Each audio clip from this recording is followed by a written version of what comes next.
ಮತ್ತೊಂದು ಕಡೆ ರಾಜ್ಯಪಾಲರ ಈ ನಡೆಯ ವಿರುದ್ಧ ಆಕ್ರೋಶ ವ್ಯಕ್ತವಾಗ್ತಾ ಇದೆ. ಸರ್ಕಾರ ರಚನೆಯಾಗಿ ವಿಳಂಬ ಮಾಡ್ತಾ ಇರೋದು ಇದು ತಮಿಳುನಾಡಿನ ಜನರಿಗೆ ಮಾಡಿದಂತಹ ಅವಮಾನ. 108 ಸ್ಥಾನಗಳನ್ನ ಗೆಲ್ಲುವ ಮೂಲಕ ಟಿವಿಕೆ ಪಕ್ಷ ಅತಿ ದೊಡ್ಡ ಪಕ್ಷವಾಗಿ ಹೊರಹೊಮ್ಮಿದೆ.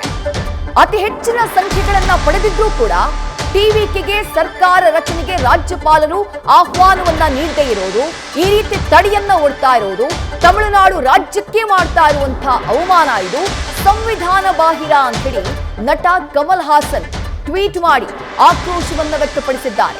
ಮತ ಚಲಾಯಿಸಿದ ಜನರಿಗೆ ರಾಜ್ಯಪಾಲರು ಅವಮಾನವನ್ನ ಮಾಡ್ತಿದ್ದಾರೆ. ಸರ್ಕಾರ ರಚನೆಗೆ ರಾಜ್ಯಪಾಲರು ಅವಕಾಶ ಕೊಡಬೇಕು ಅಂತ ಹೇಳಿ ನಟ ಕಮಲ್ ಹಾಸನ್ ಮನವಿಯನ್ನ ಮಾಡಿಕೊಂಡಿದ್ದಾರೆ. ಅದರ ಜೊತೆಗೆ ಮತ್ತೊಂದು ಪ್ರಮುಖವಾದಂತಹ ಅಂಶವನ್ನ ಅವರು ಉಲ್ಲೇಖ ಮಾಡ್ತಿದ್ದಾರೆ. ನಿನ್ನೆ ಕಾಂಗ್ರೆಸ್ ಕೂಡ ಈ ವಿಚಾರವನ್ನ ಎತ್ತಿತ್ತು. ಒಬ್ಬ ಮುಖ್ಯಮಂತ್ರಿ ಅಥವಾ ಮುಖ್ಯಮಂತ್ರಿ ಆಗೋಕ್ ಹೋಗುವಂತಹ ವ್ಯಕ್ತಿ, ಅತಿ ದೊಡ್ಡ ಪಕ್ಷವಾಗಿ ಹೊರಹೊಮ್ಮಿದಂತಹ ಒಂದು ಸರ್ಕಾರ, ಅವರು ಬಹುಮತವನ್ನ ಸಾಬೀತುಪಡಿಸಬೇಕಾಗಿರೋದು ವಿಧಾನಸೌಧದ ಸದನದಲ್ಲೇ ಹೊರತು ರಾಜ್ಯಪಾಲರ ಮುಂದೆ ಅಲ್ಲ. ರಾಜ್ಯಪಾಲರು ನಿಮಗೆ ಬಹುಮತ ಇದೆಯೋ ಇಲ್ವೋ ಅಂತ ಕೇಳುವಂತಹ ಪ್ರಶ್ನೆಯೇ ಬರೋದಿಲ್ಲ. ಬಹುಮತ ಸಾಬೀತಾಗಬೇಕಾಗಿರೋದು ಸದನದಲ್ಲಿ.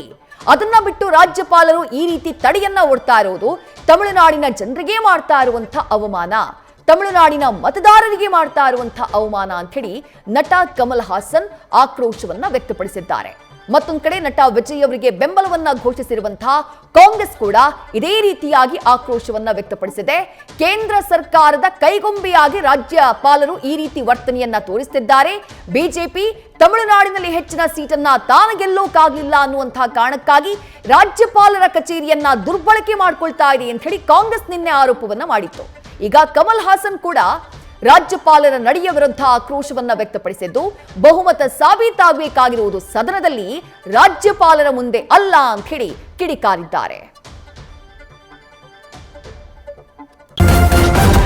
ನ್ಯೂಸ್ ಫಸ್ಟ್ ನಿರ್ಭೀತಿಯಿಂದ ನಿಮ್ಮ ಪರವಾಗಿ.